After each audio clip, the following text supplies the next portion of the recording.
예, 시청자 여러분 안녕하십니까? 오늘 현충일을 맞이해서 특집으로 새로운 분을 모셨습니다. 부경대학교의 정형외과 교수로 계시는 하봉규 교수님 나오셨습니다. 반갑습니다. 예, 요즘 개근 교수, 무슨 초빙 교수, 석자 교수 많은데 정식 교수님이십니다. 하봉규 교수님은요. 그리고 이 독일 마르부르크 대학에서 박사학위를 받으셨고요. 또 그 교수님 아까 우리 방송하기 직전에 이야기를 나누니까 시나리오를 또 9개나 쓰시다고요. 영화 시나리오를요. 예. 전부 국제 무슨 정치 외교 이런 부분과 관련한 스파이 시나리오도 있는 것 같고. 예, 그렇습니다. 예. 그것은 우리 아시는 분의 소개로 적극적으로 지금까지 4년에 걸쳐 가지고 한 9가지 정도 썼습니다. 예. 그게 보면 이제 정치학이 전공이다 보니까 국가 경영이라든가 혹은 국가 정보 쪽에 우리가 이제 전공을 살려 가지고 쓸 수밖에 없고, 특히 한국은 우리가 알다시피 한국의 그 역사를 갖다 찾는 게 참 심각하지 않습니까? 그러다 보니까 제가 옛날에 단테의 신곡이 있고, 그 다음에 이제 유명한 프랑스의 발자크라고 하는 사람이 그 유명한 인간 희곡이라고 있었습니다. 거기는 91개의 작품에다가 약 2,000명의 캐릭터를 전 세계에 우리가 소개를 했는데요. 그게 이제 왜 그러냐니까 그 당시가 1789년 프랑스 대혁명이 일어나고 나서 그 이후가 사실은 그렇게 순탄치 못했습니다. 프랑스도 이제 왕정 복구가 되기도 하고 반혁명도 일어나고 하니까 그 당시 시대적 상황에 나타난 캐릭터들을 갖다가 조상한 것이었거든요. 그래서 저도 이제 거기에 따라가지고 한국의 이제 발자크다 이런 식으로 해가지고 정치 희곡이라는 이름으로 쓰기를 시작해서 지금 9개를 완성했습니다. 와, 그 시나리오를 9개 쓴다면 그 엄청난 노력이 들어가셨을 건데요. 예, 제가 취미가 옛날부터 글 쓰는 게 취미다 보니까 좀 상대적으로 쉬웠습니다만 이제 쓰는 거는 사실 한 달이나 두 달 쓸 수 있습니다만 계속 수정을 많이 하게 되더라고요. 그러다 보니까 되고, 특히나 이제 작년부터는 이제 학교에서 년 1,000만 원의 지원을 받고 있습니다. 학교가 짜서 보통 지원 안 해주는데. 거기서 지원을 받아 그 돈을 이제 영어로 번역을 해가지고 보내고 있습니다. 왜냐니까 2년 전에 제가 좀 스디슨 경험을 했습니다. 뭐냐니까 한국영화진흥위원회라고 있습니다. 영진이 유명한 지금 좌파들이 다. 거기 제가 신청을 하려고 했는데 1년에 한 40명을 신인 작가를 저 같은 사람을 지원하겠다 하는데 저는 아예 신청도 할 수 없더라고요.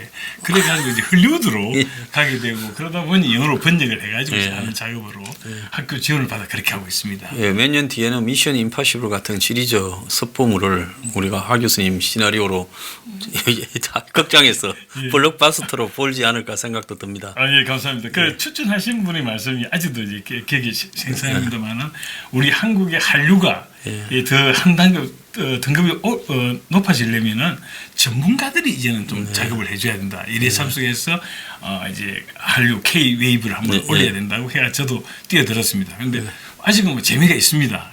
열심히 하고 있습니다. 예, 그렇습니다. 자, 오늘 이 방송 이제 녹화되어서 나가는 날이 현충일인데요.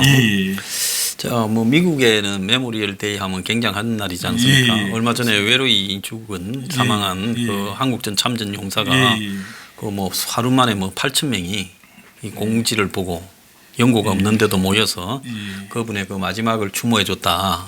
메모리얼 데이 이틀 앞두고 그런 보도도 있었습니다만은, 자, 6월이 이제 보통 호국 보훈의 달이다라고 이야기를 하는데 말만 그래 하지. 지금 이제 이 참 호국 보훈이라는 개념 자체가 우리 사회에 별로 없지 않습니까? 제가 좀 사실은 호국 보훈이 한 나라의 문화의 품격을 결정한다고 얘기를 합니다. 특히나 우리가 이제 아까 방금 전에 우리 수학님께서 미국 이야기를 하셨는데요. 미국은 우리가 가다 보면 도시에 보면은 가장 좋은 자리에 이제 국립 이제 묘지를 만든다든가 그리고 또 그들은 영웅들을 계속 그리지 않습니까? 예를 들어 9.1 같은 경우에는 희생된 소방관들을 얼마나 국가적 영웅으로 만들지 않습니까? 그런데 그게 이제 우리가 보면 돌아보면 너무 좀 안타까운 겁니다. 예를 들어 이승만 대통령 그 자료를 조사를 하다 보면 미국 하와이에는 이미 이승만 대통령 기념교회도 있고요. 이승만 대통령의 날이 있답니다. 하와이 돌아가셨잖아요. 예, 망명해가지고. 예. 그리고 또 길도 있답니다. 예, 로드. 그렇다면 우리가 다시 한번 생각을 해봐야 되는 겁니다. 우리는 지금 이승만, 박정희 대통령 같은 20세기 최고의 지도자라고 하고 있습니다. 지금 전 세계 저는 국가 경영 쪽에 이제 그 과목을 공부를 개설을 하고 이제 책을 쓰고 했습니다. 그러면은 외국에 이제 사례가 많이 하는데요. 특히 그 경영학 쪽에서도 이 한국의 이승만, 박정희 대통령 같은 경우는 가장 높이 평가를 하고 있습니다. 그 자료를 제가 한 번씩 드리고 있는데요. 그런데 정작 한국에서는 뭐 기념관이라든가 제대로 된 기념관도 없고 동상도 거의 보기 힘들지 않습니까? 그리고 뭐 광장이라든가 이런 건물도 없고 하니까 참 안타깝습니다. 그러다 보니까 그 두 분은 단순한 개인이 아니고요.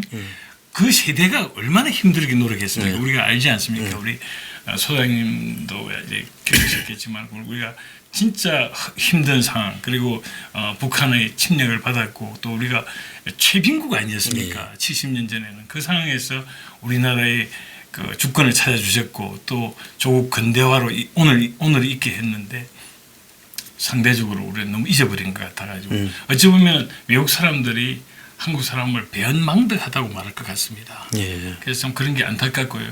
제가 이제 독일에서 공부하다 보니 또 미국하고 또 좀 다릅니다. 독일 같은 경우에는 이제 자기들이 1, 2차 세계대전의 전문국이다 보니까 미국처럼 이렇게 이제 전몰자에 대해서 이렇게는 할 수 없습니다. 좀 분위기가. 대신 이제 문화적 소양을 높인다고. 그때 제가 85년에 가서 2000년에 돌아봤습니다. 그럼 그때 이제 누가 돌아가시냐 하면은 그 유명한 그 카라얀 허버트 폰 카라얀이라는 분이 돌아가셨거든요. 카라얀이 한때 뭐 나치 뭐 그것도 있었습니다만은 있습니다. 그 원래 베를린 필에서 35년을 근무하셨고 종신 이제 지휘관이셨는데 돌아가시 1년 전에 이제 짤츠부르크로 돌아오셔가지고 그분이 돌아가셨어요. 돌아가니까 그 원래 오스트리아 분이십니다. 그런데도 일주일을 모든 공영방송에서 카레한 음악만 하는 겁니다. 국가 지도자에 대한 예우를 하더라고요. 그리고 뭐 아시다시피 제가 이제 2015년에 러시아에 갔다 왔습니다. 러시아 갔다 그때 마침 이제 전승 70주년 기념이라고 러시아 대단한 행사를 하더라고요. 그런 걸 본다든가 또 우리가 일본만 하더라도 야스쿠니 신사 같은 것을 하지 않습니까? 우리가 볼 땐 좀 그렇게 국제적인 문제가 많다고 지적하는데도 하는 걸 보면은 우리가 거꾸로 돌아봤어. 우리도 지금 이런 보훈 호국의 영령들에 대한 진짜 부끄럽지 않는 그 예우를 해줘야 되고, 그게 또 특히나 또 5.18이라든가 요즘 문제가 되고 있는 세월호라든가 이런 걸 보면은 이게 단순한 운동으로 끝나는 게 아니라 이건 국가 일종의 이 보상 시스템도 잘못된 것 같습니다. 그래서 이런 걸 다시 돌아보게 되는 하나의 계기가 되는 것 같습니다. 그래서 이제 우리가 6월이 되면은 뭐 5월은 우리가 메이데이부터 시작을 했지만 6월이 되면은 이 나라를 다시 생각하는 그런 중요한 하나의 계기가 됐으면 그렇게 생각하고 있습니다. 네, 아주 오늘 현충일을 맞이해서 그 중요한 이야기를 해주셨습니다. 감사합니다. 그리고 지금 그 문재인 정권에 대한 여러 가지 이제 뭐 평가들이 이렇게 나오고 있습니다. 이 보수 진영에서는 좌파 독재다라는 이야기도 하고 또 좌파 진영 내부에서는 문재인이 저렇게 보수 진영을 초토화시키고 또 적폐청산이라는 이름으로 다 척결하고 그러면서 친북 좌파 성향을 확실하게 드러내니까 보통 뭐 좌파 정권이 이렇게 집권해도 한 1년 반 지나면 지역적으로도 또 분리되고 호남과 PK 간에 또 뭐 민노총이나 이런 세력들이 또 정권을 비판하고 이러는데 그런 게 별로 없이 지금 호남하고 좌파 세력들이 문을 아직까지도 튼튼하게 지지하고 있어요. 자, 이런 부분으로 보는데 여기에 반해 이제 그 보수 세력들은 문에 대해 역대 뭐 과거 우리가 노무현 정권 때 정말 듣도 보도 못한 정권이다 비판을 많이 했는데 지금 문 정권에 비하면 노무현 정권은 약과였거든요. 그렇습니다. 자, 그래서 지금 문 정권에 대해서 좀 어떻게 보십니까? 성격 규정을요. 저는 참 문 정권을 보면서 이제 우리가 역사적으로도 좀 보게 되고요. 우리가 제가 이제 국가 경영 같은 경우는 보면은 국가 경영에서는 국가 지도자가 스스로 처리할 수 있는 4가지 위험이라고 있습니다.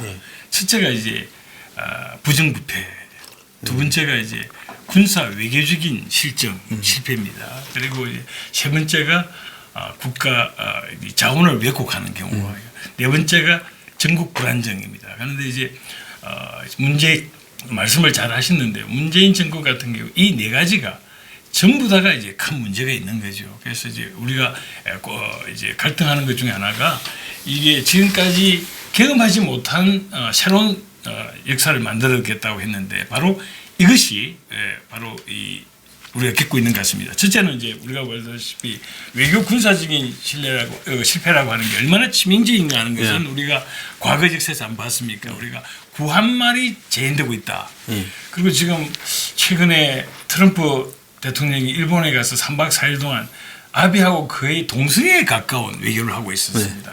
그것은 우리 국민들에게 보여주는 거라고 생각합니다. 저는 전 세계에 주는 것도 있겠지만 가장 가까운, 한국에 오지도 않을 거예요. 오겠다는 말도 하지 않았습니다. 그렇죠. 그러면서 하는 거 보면은 우리가 구한말 그 당시 이 자료를 보면은 우리가 고종이 불신하는 정치를 합니다. 계속 외교적인 상황을 보면은 믿지 못하게 친미 친일부터 시작해서 여러 칠러 가지 서류를 쓴다든가 말을 했는데 그걸 자꾸 뒤집습니다.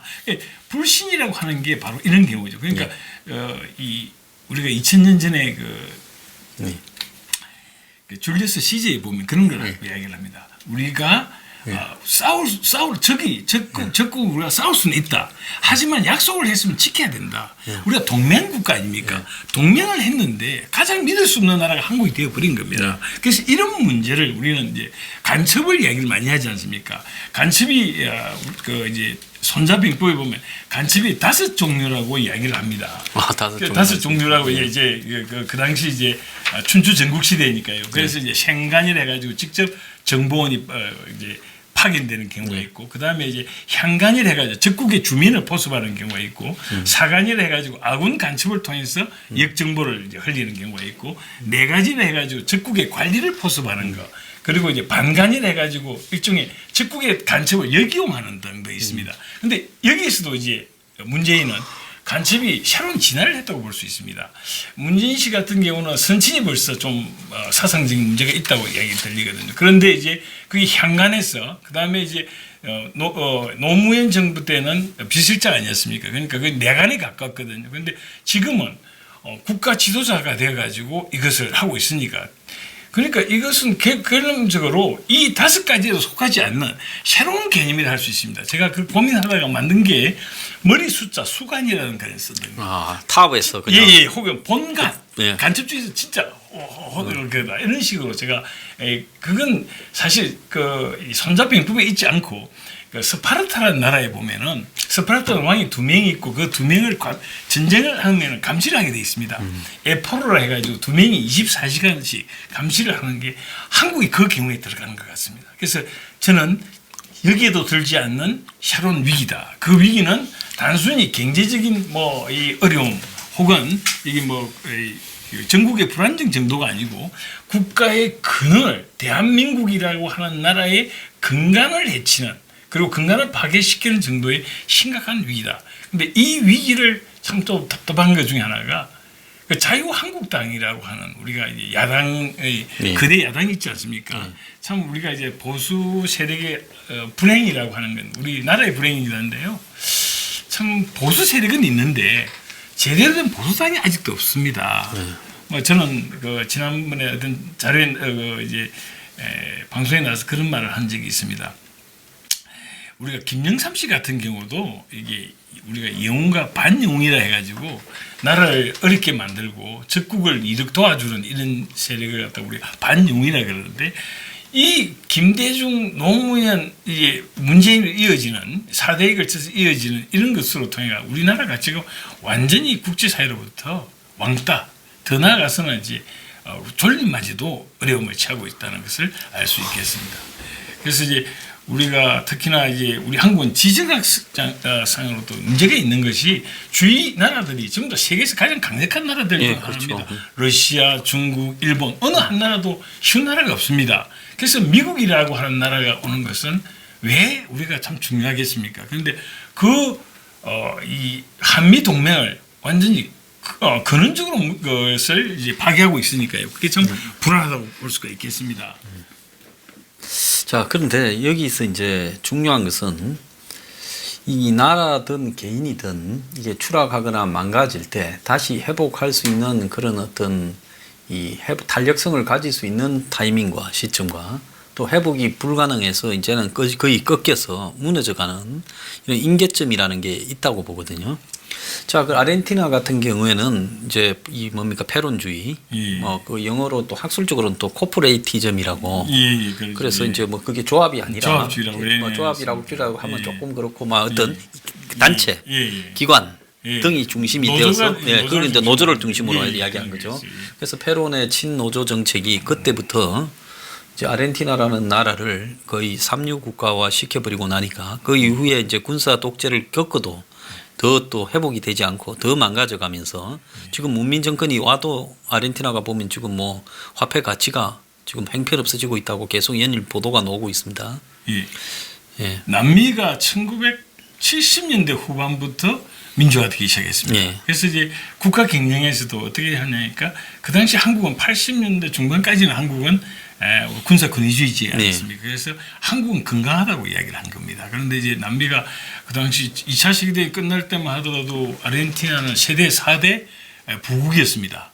근데 뭐 이 페론의 이제 잘못된 포퓰리즘으로 해가지고 그 나라도 문제지만은 그 나라 이후에 다른 인접국도 그런 현상을 갖고 있거든요. 그래서 이제 뭐 지금 베네수엘라 같은 경우 그 심지어는 지금 문재인 정부에서 많은 사람들이 이 차베스 정부를 갖다가 옹호하는 글을 많이 쓴 것으로 봤습니다. 그러니까 이것이 좀 안타깝게도 우리가 이제 일본이라든가 이제 2차 세계대전 당시에 파시즘을 갔던 독일이라든가 이탈리아 같은 경우는 이게 그나마 이제 극우로 좀 갔거든요. 그런데 이제 이렇게 전통이 없거나 혹은 선진국으로 살아보지 못한 나라는 좌파로 대체로 극좌로 가죠.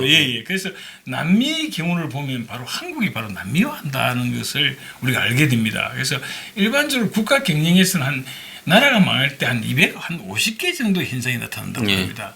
제 같은 경우는 뭐 거기다 관심이 있다 보니까 이렇게 보면은 250개를 넘는 것 같습니다. 이제 한국의 망하는 현상 좀 보면은 제가 그래서 제가 기억이 한 7, 8년 전에 제가 한국은 더 이상 정상적인 자유민주주의를 지키기 위해서 오히려 권위주의가 다시 한번 도래해야 될 필요가 있다고 글을 쓴 적이 있었습니다. 그때 이제 뭐 쿠데타 하교수를 해가지고 많이 제가 반민주 인사로 심지어는 뭐 저 국가인권위원회 고소도 당하고 그렇게 했습니다만 지금 그것이 저도 저뿐 아니고 이 일본이나 일본의 이 나카소네 야스히로 총리라고 지금 100세가 되신 분이 계시거든요. 그분은 일본은 안전하다고 이야기를 합니다. 왜냐니까 일본은 이 보수 양당 체제다. 그에 비해서 한국은 그러지 못하다. 그 일본이 이제 한국적인 단계를 60년대와 70년대 초반에 극복한 것 같아요. 일본도 보면 그 2차 대전에 이제 그 평화 헌법에 의해 그게 시작됐지만은 60년대 때 보면 좌파가 이 극성을 떨었지 않습니까? 그래서 공산당 있었고 사회당이 있었고 또 지금 또 학생 운동이 굉장했지 않습니까? 그래서 그 학생 운동의 일부가 이제 적군파가 되고 요도라고 비행기 납치해서 북한으로 가고 또 팔레스타인 게릴라하고 같이 테러도 하고 독일에 가서 또 적군파고도 하고 그래서 굉장했는데 나중에 이제 뭐 일본 산장에서 마지막으로 이제 총격전을 벌이다가 죽고 잡히고 한 뒤로 그 뒤로 일본이 이제 공산당 사회당도 기성정당에서 사라져 버렸지 않습니까? 그걸 이제 비교한다는 겁니다. 왜냐하면 일본은 끝내 일본 국민들이 그에 대해서 정서가 없었다는 거죠. 그래서 그들은 자꾸 이제 소외로 몰리다 보니까 그렇게 과격하게 마지막을 봤는데 한국은 그러지 못하다는 겁니다. 그러니까 일본은 극복을 해버렸는데 그 단계를 한국은 지금 이제 지역적인 특성을 갖고 있고 한국의 좌파의 문제는 북한이라고 하는 없는 적이 있는데도 불구하고 이것이 계속 끊임없이 있었고 예. 또 이 어떤 지역적인 기반, 다시 말해서 호남 정당이라고 있는 지역적 기반하고 연결돼 가지고 있기 때문에 한국은 암울하다고 할 수가 있습니다. 그래서 이게 문제가 또 좀 심각한 부분이 그 과거에 80년대 초중반에는 한국의 좌파도 색깔이 좀 다양했지 않습니까? 예, 예. NL이니 뭐 예. PD니 CA니 해가지고 예. 그러니까 뭐 소비에트식 좌파들이 또 한때 득세도 했죠. 예. 뭐 인민노련이나 뭐 예. 또 노동자 단체들은 대부분 PD 쪽에 예, 있고 그랬지 예. 않습니까? 그리고 CA는 완전히 스탈린주의 비슷한 거였고 재헌의 파라고. 예. 그래서 그때는 팽팽했는데 어느 순간에 학생운동부터 주사파 그러니까 한 총련 전대협 한 총련이 득세를 하더니만 나머지 운동 계보들이 다 무너져 버리고 주사파로 통일되면서 이제 운동권에서 주사파가 아닌 사람들은 다 도태돼 버리지 않습니까? 예, 그렇습니다. 주사파에 옹호하는 나이 든 사람이라도 옹호해야 운동권의 원로로 대우받고 주사파에 이렇게 반대하는 사람은 그건 이제 도태됐잖아요. 그러니까 예를 들어서 그 뭐 이 김건태 씨 같은 사람은 주사파는 아니었지만은 그런 사람들을 갖다가 이렇게 가까이 했기 때문에 그 원로로서 대접받다가 돌아가셨지만은 장기표 씨 같은 사람은 완전 도태됐지 않습니까? 그것도 거기에다가 또 누우면 백교환 씨 같은 사람은 이제 그 사람들의 얹혀서 있지 않습니까? 그러니까 이게 운동권도 이제는 주사파가 거의 허리부터 머리까지를 다 차지해 버린 있는데 이게 문제가 심각한 거는 그냥 좌파가 아니라 한국에만 있는 친북 주사파라는 데 문제가 있는 거 아니겠습니까? 예, 바로 그겁니다. 제가 독일에 85년에 갔다고 얘기를 드렸지 않습니까? 독일이 89년에 통일이 됩니다. 예, 동독이 무너지기 직전의 모습을 제가 이제 5년 동안 쭉 지켜봤습니다. 계셨겠네요. 예. 제가 이제 박사학위를 받은 해에 동독이 무너졌습니다. 그래서 이제 그러는데요. 그 당시하고 차이점이 있다면 어떠냐니까 그 85년에 제가 깜짝 놀란 것 중에 하나가 그 당시 동서독 관계가 나눠져 있었는데 동독이 무력 침공을 한 번도 도발을 하지 않았습니다. 그리고 이제 제가 뭐 기차를 타면은 동독에 있던 그 노인들이 그 이제 수독에 고향 방문을 시켜주고요. 심지어는 수독에 있는 대학에 그 동독의 학생 유학생도 만났습니다. 그리고 이제 동독 TV가 수독도 볼 수 있고 이렇게 하고 있었는데요. 그런데도 불구하고 제가 그 동안에 5년 동안 독일에 있으면서 동독을 찬양하거나 혹은 친동독 발언을 하는 사람을 본 적이 없습니다. 바로 동독은 정상적인 나라가 아니다. 공산국가이기 때문에 그래서 그들 찬양은 있을 수가 없고 그건 나치와 똑같은 경우를 보고 또 그들은 그 당시 이제 우리가 오스트 폴리틱이 돼가지고 동방 정책이라 하지 않습니까? 그 정책은 동독을 변화시키는 것, 다시 말해서 개방을 한다면 지원하겠다는 겁니다. 그래서 우리가 흔히 이야기하면 김대중 씨가 했던 그 햇빛 정책은 반역 정책이다 하고 자기들하고 완전히 차이를 두는 것이었습니다. 그게 이제 그 유명한 이 베를린 대학의 페니 교수님을 제가 직접 만나기도 했었습니다.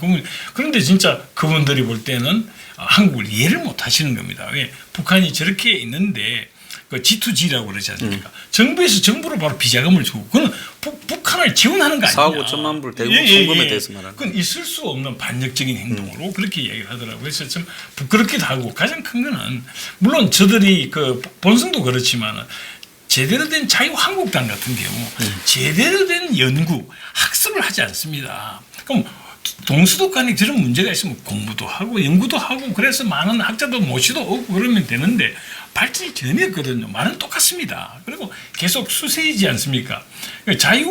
대한민국의 자유 세계의 방파제를 자부해야 되는 나라의 보수 정당이 공격적으로 하고 지금부터 계속 수세입니다. 우리가 지금 참 답답한 것 중에 하나가 아마 이제 10년 사이클을 변하고 있습니다. 민주화되고 나서 10년 동안 노태우, 김영삼 그리고 10년 동안에 김대중, 노무현 그리고 또 이명박, 박근혜 10년 다시 또 문재인이 됐거든요. 그래서 이제 자유한국당은 지금 뭐 문재인이가 저러니까 우리한테 올 거 아니냐고 생각하는데 쉽지가 않습니다. 여러 가지 경우 보면. 그리고 이 문제는 되더라도 제2의 이명박, 제2의 박근혜가 될 가능성이 큽니다. 왜냐하면 이 자유한국당이 지금 나온 슬로건이라든가 하는 여러 가지 그 행태를 보면은 도저히 보수주의 정당이라고 믿어지지가 않습니다. 그건 흔히 여당에서 이야기하는 기회주의 정당 뭐 하는 가진 자의 그냥 그런 소사이어티 그런 거기 때문에 우리가 참 불안하게 보고 있습니다. 그 독일에서 유학하셨으니까 잘 아시겠지만은 독일에서 이제 그 33년입니까? 그 힌덴부르크 대통령이 있을 때 히틀러가 선거에서 졌지 않습니까? 졌는데 이제 이 보수주의 정당들이 다 히틀러를 이렇게 양보하고 총리로 시켜줬잖아요. 그랬다가 히틀러가 그 다음 선거에서도 과반수를 점하지 못했는데 이제 자기한테 모든 법 제정에 관한 권한을 넘겨달라 수권 법안을. 그러니까 정당을 하나씩 불러가 국회에서 자기 앞에서 충성 맹세를 다 받지 않습니까? 그 브란덴부르크 대통령이 6월이 제 학교에 있었습니다. 우리 교회에 있었습니다. 우리 도시. 근데 그게 이제 아시다시피 이 바이마르 공화국이 있는데요. 바이마르 공화국 하면 생각나는 사람이 우리가 막스 베버입니다. 막스 베버가 불안하게 바이마르 공화국을 봤거든요. 그래서 초기에 돌아가셨는데 바이마르 공화국이 지금 자유한국도 비슷합니다. 그러니까 거기 보면 당들이 귀족을 대변하는 당, 구귀족을 상류층 자본가를 대변하는 당. 그래서 무슨 소사이어티 클럽 그러니까 클럽 비슷하게 운영되었죠. 지금 자유한국당을 보면 우리가 정당이라는 생각보다는 무슨 또 정치를 또 부업으로 하고 있는 느낌이 있지 않습니까? 이 사람들은 꼭 무슨 이 법조인들이 워낙 많다 보니 그런지 몰라도 그 사람들은 그냥 법조인 하다 보니까 하나 정치적인 굉장히 하나 쌓고 싶었다는 이런 식으로 가거든요. 그리고 아시다시피 지금 황교안 대표가 돌아왔을 때 민주당에서 아주 환호를 했다는 거 아닙니까? 민주당 사람들을 만나보면 그 이야기를 합니다. 우리는 자신 있다. 왜냐니까 황교안 나경원 체제는 자기가 볼 때 가장 만만한 체제다. 최적의 자신들을 위한 최적의 조합이다. 그리고 자기들은 이미 경험했지 않느냐. 뭐냐니까 법조인 출신으로 이회창 씨, 그 신망 높았던 이회창 씨마저도 무너뜨렸다. 2번이나 무너뜨렸다. 그리고 홍준표도 저렇게 만들었다. 우리는 자신 있다고 이야기를 하더라고요. 그러니까 그런 걸 본다면은 참 시대가 어려운 것은 시대가 이렇게 어려울 때는 그러니까 위기라든가 난국이라고 이야기하면 영웅이 나와야 됩니다. 그런데 영웅이 가장 큰 조건이 어떤 거겠습니까? 처음에 용기입니다. 미래를 바라볼 수 있는 눈도 있어야 되면 용기인데 이 사람들이 법조인들은 용기 있는 법조인을 본 적이 별로 없습니다. 지금까지 우리 정치사에서요. 그래서 우리가 볼 때는 불안해 보입니다. 그래서 이제 우리가 황교안 이 대표 같은 사람을 제가 뭐 사실은 개인적인 감정으로 그러고 싶은 게 아니라요. 참 불안할 수밖에 볼 수밖에 없습니다. 여러 가지 살아온 그 과정이라든가 특히 최근에 이렇게 행태를 보면 말입니다. 이건 벌써 이 제2의 이회창이라는 말이 나올 정도로 기고만장합니다. 벌써 맨날 좀 뭐 민생 투어라든가 이런 등등 보면 너무나 천박하고 너무나 좀 새로운 것이 없는 구태의연한 것이. 다들 영화로 보면 어디선가 봤듯한 장면. 그러니까 클리셰라고 이야기하잖아요. 클리셰. 오늘 제가 이제 학을 띈 게 진 100일로 기념으로 뭐야 무슨 먼 길인가 한밤 먼 길인가. 에세이집을 30살짜리 작가를 남자애를 데리고 다니다가 밖으로 장정투쟁한다고 민생장정. 그러니까 처음부터 되자마자 100일날 책을 쓰려고 작정했어. 그 책이 벌써 나왔어요.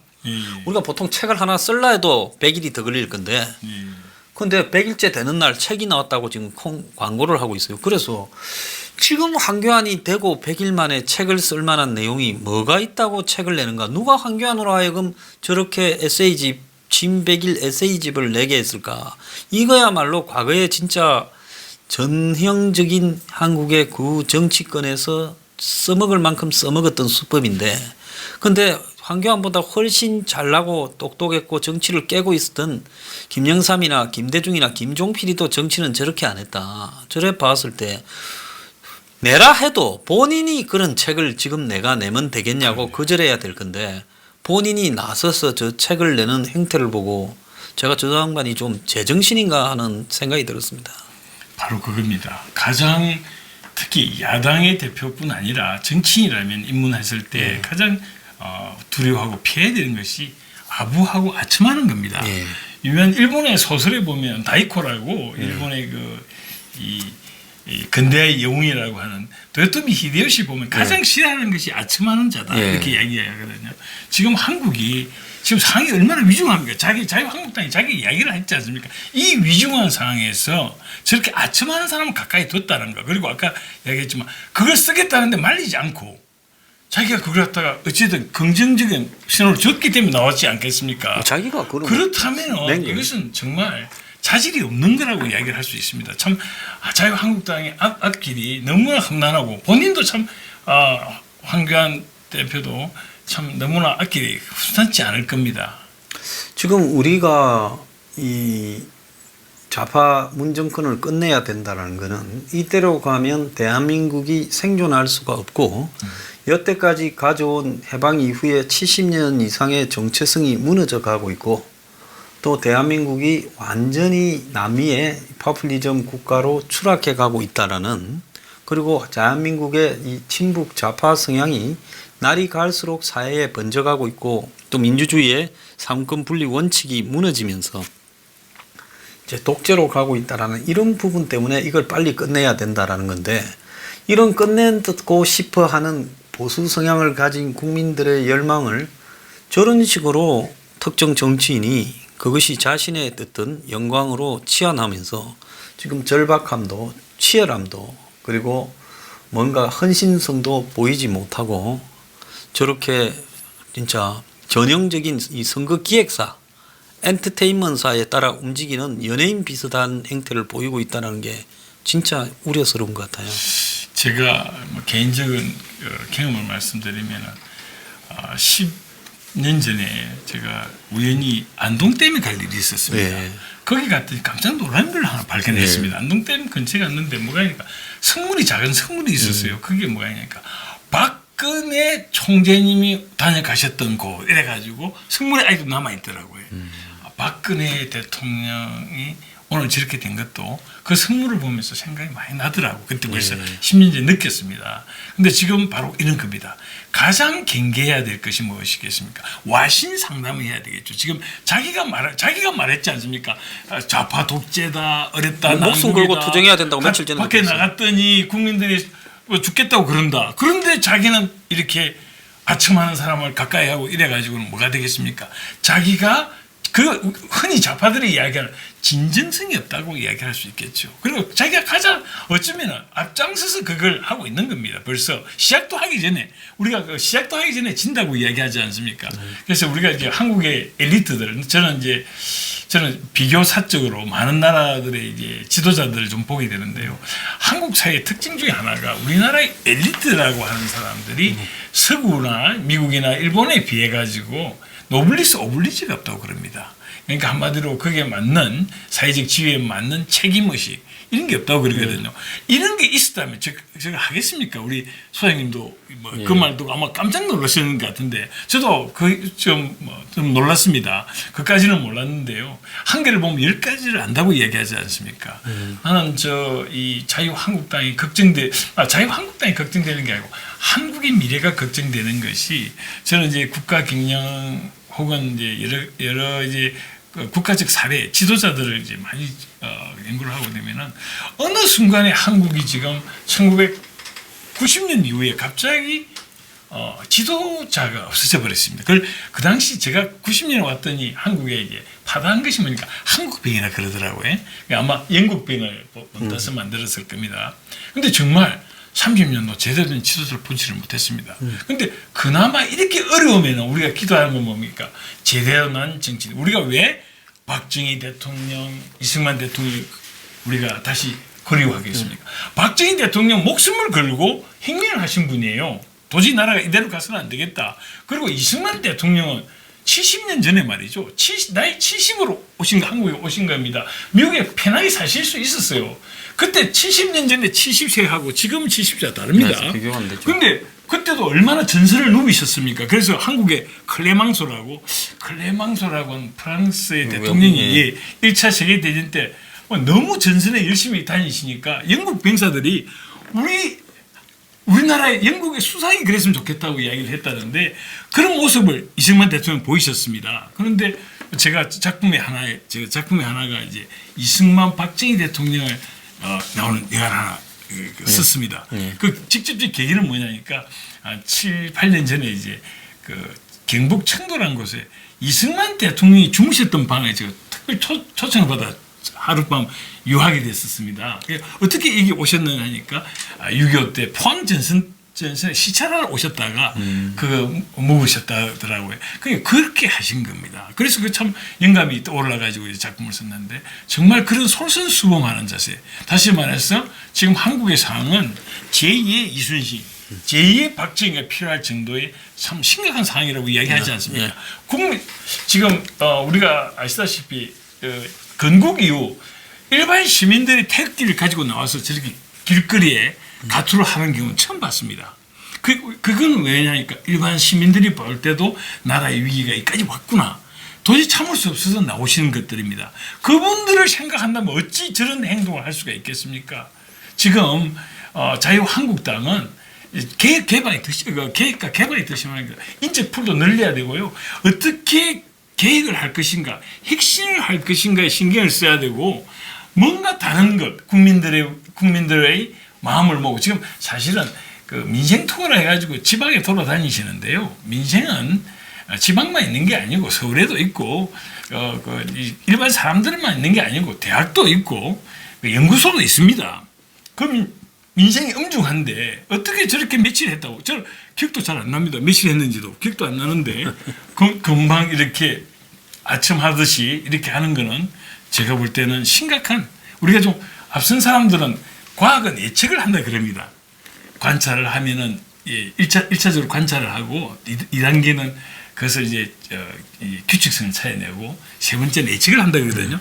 딱 눈에 보이는 겁니다. 벌써 박근혜 대통령이 당시 했던 것이 바로 투영되어 나타난다고 볼 수가 있겠습니다. 예, 그래서 옛날에 탄간오리는 지 공덕비를 지가 세우고 갔고 진짜 동네를 잘 다스렸던 그 사또는 가고 난 뒤에 주민들이 이렇게 주머니 털어서 세워줍니다. 그런데 이 100일 만에 자기 책을 자기가 쓰는 참 황교안 진짜 국민들을 우려스럽게 만들고 있습니다.